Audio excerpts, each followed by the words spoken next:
Guys, welcome to my videos. Guys, I have something really breaking and really something important that will bring smiles to a lot of people. So guys, we all know that Canada is going through some labor shortages, and in some areas the shortage is huge. And because of this, recently Government of Canada announced some students can work more than 20 hours per week.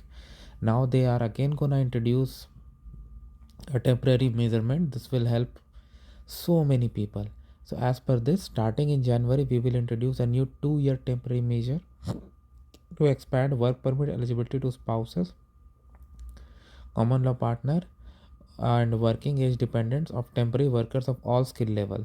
So earlier, like if you are on NOC 0AB, your spouse was allowed to work could apply for an open work permit. But now, regardless of your skill level job, your spouse and dependent, if they qualify, will be eligible to work. So this is really huge. So again, in the second portion of this tweet, they have mentioned this will help employers. Perfect. And that we know, especially in the healthcare and other sectors, it's too bad.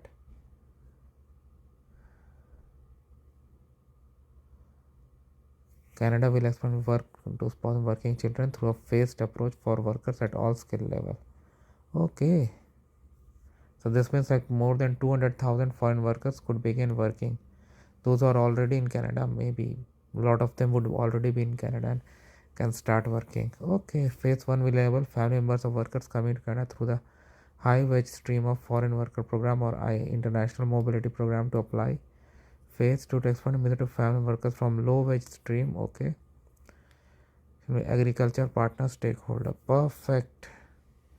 So this is really great, guys, and this will help a lot of people. Now we have to wait till January to see it really getting materialized. So thanks for watching this, guys. Please subscribe to our channel. Thank you.